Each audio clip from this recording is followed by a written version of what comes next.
Assalamualaikum warahmatullahi wabarakatuh. Di sini saya akan menjelaskan tentang latar belakang sarana dan prasarana. Sarana dan prasarana sekolah merupakan salah satu faktor penunjang dalam pencapaian keberhasilan proses belajar mengajar di sekolah. Tentunya, hal tersebut dapat dicapai apabila ketersediaan sarana dan prasarana yang memadai disertai dengan pengelolaan dan pemanfaatan secara optimal. Seiring dengan diberlakukannya kurikulum tingkat satuan pendidikan atau yang lebih dikenal dengan istilah KTSP, di mana penerapan desentralisasi pengambilan keputusan memberikan hak otonomi penuh terhadap setiap tingkat satuan pendidikan untuk mengoptimalkan penyediaan, pendayagunaan, perawatan dan pengendalian sarana dan prasarana pendidikan. Sekolah dituntut untuk memiliki kemandirian untuk mengatur dan mengurus kebutuhan sekolah menurut kebutuhan berdasarkan aspirasi dan partisipasi warga sekolah dengan tetap mengacu pada peraturan dan perundang-undangan pendidikan nasional yang berlaku. Selanjutnya, dasar sarana dan prasarana. 1. Undang-Undang Nomor 20 Tahun 2003 tentang Sistem Pendidikan Nasional. 2. Permendiknas Nomor 40 Tahun 2008 tentang Standar Sarana dan Prasarana Sekolah Menengah Kejuruan atau Madrasah Aliyah Kejuruan. 3. Surat Keputusan Kepala SMK Negeri 2 Kota Banjar Nomor 421.5 atau 022.C atau SMKN 2 atau Disdikbud atau 2016 tentang pembagian tugas pokok guru tahun pelajaran 2016 atau 2017 tanggal 18 Juli 2016. 4. Surat Keputusan Kepala SMK Negeri 2 Kota Banjar Nomor 421.5 atau 022.D atau SMKN 2 atau Disdikbud atau 2016 tentang pembagian tugas tambahan guru tanggal 18 Juli 2016. 5. Bahwa dalam memperlancarkan pelaksanaan tugas kepala sekolah, maka wakil kepala sekolah dipandang perlu menyusun kerja tahunan sebagai pedoman kerja untuk membantu sebagian tugas-tugas kepala sekolah. 6.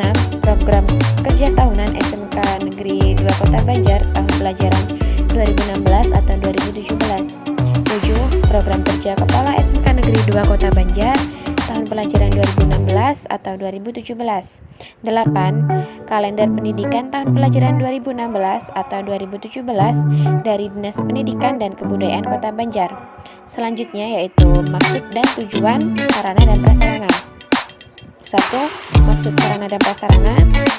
Sebagai pedoman kerja wakil kepala sekolah, urusan sarana dan prasarana dalam melaksanakan tugas dan tanggung jawabnya selama tahun pelajaran 2016 atau 2017. 2. Tujuan sarana dan prasarana. A. Untuk mengetahui rencana dan program kerja yang akan dilaksanakan sehingga dapat mencapai tujuannya optimal. B. Sebagai bahan masukan bagi penyusunan program dan pertimbangan kepala sekolah dalam menetapkan kebijaksanaan serta langkah-langkah pengembangan sekolah selanjutnya. C. Agar dapat melaksanakan tugas secara rinci, efektif, dan efisien sesuai dengan bidang tugas Wakasek, urusan sarana dan prasarana. Selanjutnya, ruang lingkup sarana dan prasarana. Adapun ruang lingkup rencana dan program kerja tahunan selama tahun pelajaran 2016 atau 2017, wakil kepala sekolah urusan sarana dan prasarana adalah 1. Program umum, 2. Program khusus, 3. Program jangka pendek, 4. Program jangka panjang. Selanjutnya, sasaran sarana dan prasarana. Sasaran dari program tahunan wakil kepala sekolah urusan sarana dan prasarana adalah untuk membantu sebagian tugas-tugas kepala sekolah dalam pelancaran kegiatan proses belajar mengajar di SMK Negeri 2 Kota Banjar. Untuk selanjutnya saya akan menjelaskan mengenai program kerja. Di dalam penyusunan program kerja wakil kepala sekolah urusan sarana dan prasarana dapat kami kemukakan sebagai berikut. A. Program umum. 1. Membantu tugas kepala sekolah di dalam penyelenggaraan kegiatan sekolah sehari-hari, terutama menyangkut urusan penyediaan dan pemeliharaan sarana dan prasarana. 2. Menyediakan, mengatur, memelihara sarana dan prasarana sekolah dalam pelaksanaan kegiatan sekolah dan proses belajar mengajar dapat berjalan dengan tertib dan lancar. Tentu saja hal ini tidak lepas dari pengawasan. 3. Mengupayakan kepada seluruh aparat penyelenggaraan sekolah, guru, karyawan, maupun siswa akan pentingnya kesadaran diri untuk ikut memelihara keindahan dan kebersihan lingkungan sekolah sebagai unsur ketahanan sekolah. 4. Memikirkan, mengusahakan sarana dan prasarana yang belum ada atau diadakan serta mengganti, memperbaiki sarana dan prasarana yang telah rusak. 5. Menyusun rencana kebutuhan sarana dan prasarana sekolah. 6. Mengkoordinasikan pendayagunaan sarana dan prasarana sekolah. 7. Mengelola dalam pembiayaan alat-alat pengajaran. 8. Menyusun laporan pelaksanaan urusan sarana dan prasarana sekolah. Sekian pemaparan dari saya. Selanjutnya akan dipaparkan oleh teman saya. Assalamualaikum warahmatullahi wabarakatuh. Nama saya Ayu Puspitasari, NIM T 2018-3053. Di sini saya akan melanjutkan presentasi dari pemateri pertama. Selanjutnya adalah program khusus. Program khusus diantaranya ialah 1. Pemeliharaan kebersihan dan keindahan sekolah serta lingkungan secara teratur dengan meningkatkan tugas kerja karyawan. 2. Menyediakan sarana dan prasarana yang dibutuhkan dalam menyelenggarakan sekolah seperti alat tulis menulis serta kertas dan lain-lain. 3. Mencatat dan mengawasi penggunaan sarana dan prasarana sekolah secara teratur agar setiap saat dapat diketahui. 4. Pembinaan tenaga karyawan baik bagian kebersihan maupun bagian pemeliharaan sarana dan prasarana sekolah agar mereka sadar dan mampu meningkatkan partisipasi di dalam menunjang penyelenggaraan sekolah sesuai dengan tugasnya masing-masing. 5. Mengikut sertakan pamong karyawan serta siswa agar ikut memelihara sarana dan prasarana yang ada di sekolah, begitu pula mengenai kebersihan serta keindahan sekolah dengan lingkungannya. 6. Mengkoordinir kebersihan ruangan kelas, ruang guru, ruang kepala sekolah setiap hari. Yang terakhir, mengkoordinir kebersihan halaman sekolah, kebersihan taman, kebersihan kamar kecil, serta kebutuhan air kamar kecil setiap hari.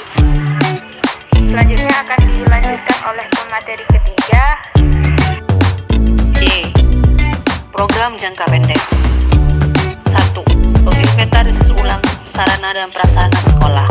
Menginventarisir sarana dan prasarana sekolah secara detail dan rapi. Terdokumentasikan administrasi sekolah dengan baik.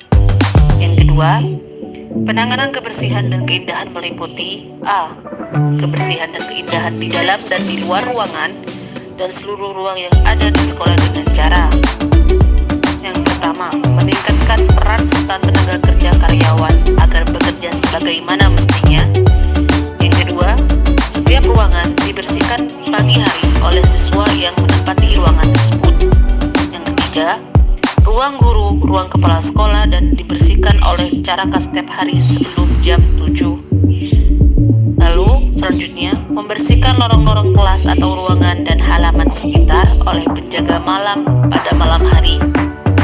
Yang terakhir, membersihkan halaman depan dan belakang ruang kelas oleh masing-masing siswa yang menempati ruangan tersebut setiap hari. Selanjutnya yang B, kebersihan kamar kecil, di mana diusahakan agar selalu terpelihara kebersihannya dengan penyediaan air yang cukup sehingga tidak menimbulkan bau yang dapat mengganggu pada ruang sekitarnya. Dengan cara ruang kecil ini dibersihkan sekitar 2 kali dalam seminggu oleh karyawan atau petugas kebersihan. Selanjutnya yang C, penambahan taman-taman sekolah, di mana penambahan taman untuk depan RPS baru meliputi taman untuk 2 RPS. Yang pertama, taman dijaga kebersihannya setiap hari oleh petugas taman pada halaman depan. Yang kedua, bunga yang berada di depan ruang kelas dijaga kebersihannya oleh siswa yang menempati ruangan tersebut setiap hari. Yang ketiga, menjaga kesuburan bunga dan tanaman setiap hari oleh petugas taman. Selanjutnya poin D, menambahkan daya listrik dan merubah meter listrik menjadi pasca bayar daya listrik dari yang sekarang 3 kali 13.000 watt. Yang E, penambahan alat-alat praktek untuk jurusan TKJ, TKR, TEI, perbankan, jasa boga dan TGSA. F, pembuatan RPS TEI dan TGSA. Yang G, pembuatan pembuatan benteng sekolah. Selanjutnya yang ketiga, penyediaan dan penambahan sarana dan prasarana. Sarana dan prasarana yang sangat diperlukan untuk kelengkapan sekolah yang diprioritaskan antara lain. Yang pertama, perlengkapan. Perlengkapan di sini adalah memperbaiki atap yang bocor, memperbaiki plafon ruangan dan teras yang rusak, memperbaiki lantai atau ubin ruangan dan teras yang rusak, memasang atau mengganti kran air yang rusak, penataan ruangan dan halaman laboratorium, penataan dan penggunaan alat dan bahan laboratorium atau bengkel, pembuatan papan data keadaan guru, keadaan pegawai, struktur organisasi sekolah, struktur organisasi laboratorium. Selanjutnya, memperbaiki atau mengganti kaca jendela ruang kelas dan ruang yang lain yang pecah. Selanjutnya di poin peralatan. Yang pertama, pengadaan alat-alat kebersihan dan keindahan taman seperti gunting dan juga selang air. Selanjutnya, pengadaan alat kebersihan dan keindahan kelas. Yang ketiga, pengadaan alat olahraga dan kesenian untuk meningkatkan prestasi dan kegiatan pengembangan diri siswa. Yang keempat, pengadaan papan whiteboard untuk ruang kelas. Selanjutnya, pengadaan meja dan kursi siswa atau mebel siswa. Pengadaan meja dan kursi guru atau mebel guru. Pengadaan meja dan kursi pegawai. Pengadaan lemari rak untuk guru. Pengadaan lemari rak untuk barang inventaris. Pengadaan 1 buah mesin fotokopi. Pengadaan 80 unit komputer baru untuk menunjang pembelajaran TIK dan pengembangan diri siswa. Selanjutnya, pengadaan 5 buah LCD proyektor. Selanjutnya, pengadaan buku-buku perpustakaan atau buku pelajaran untuk siswa dan pegangan guru. Selanjutnya, pengadaan alat-alat montir dasar untuk kegiatan pengembangan diri siswa. Pengadaan toolset elektronik untuk kegiatan pengembangan diri siswa. Pengadaan kitab suci Al-Quran atau buku Yasin untuk kegiatan imtak dan pengembangan diri siswa. Pengadaan meja kursi atau mebel perpustakaan. Pengadaan lemari rak untuk alat dan bahan praktikum laboratorium IPA. Pengadaan alat-alat dan bahan praktikum IPA. Pengadaan lab bahasa. Yang C, perbaikan meja dan kursi yang rusak secara rutin dan teratur. Pemeliharaan sarana dan prasarana sekolah dengan pencatatan serta keteraturan pengecekan setiap akhir bulan. D. Program jangka panjang. Di sini terdapat 12 poin. Poin pertama, pembangunan satu lokal untuk RPS atau laboratorium TKJ. Pembangunan satu lokal untuk RPS laboratorium jasa boga. Pembangunan satu lokal ruang untuk perpustakaan berbasis komputer. Pembangunan 3 lokal ruang laboratorium komputer. Pembangunan 1 lokal ruang laboratorium bahasa. Pembangunan 1 lokal ruang laboratorium IPA. Yang ketujuh, pembangunan 1 lokal ruang serbaguna atau ruang keterampilan untuk kegiatan pengembangan diri siswa. Yang kedelapan, pembangunan 1 buah pos satuan pengamanan atau satpam. Yang kesembilan, pemagaran keliling halaman sekolah dengan pagar permanen. Yang ke-10, pembangunan teras musola atau melanjutkan pembangunan musola untuk menunjang kegiatan imtak dan pengembangan diri siswa. Yang ke-11, pembuatan taman baru pada halaman depan ruang kelas. Yang terakhir, perbaikan WC atau kamar mandi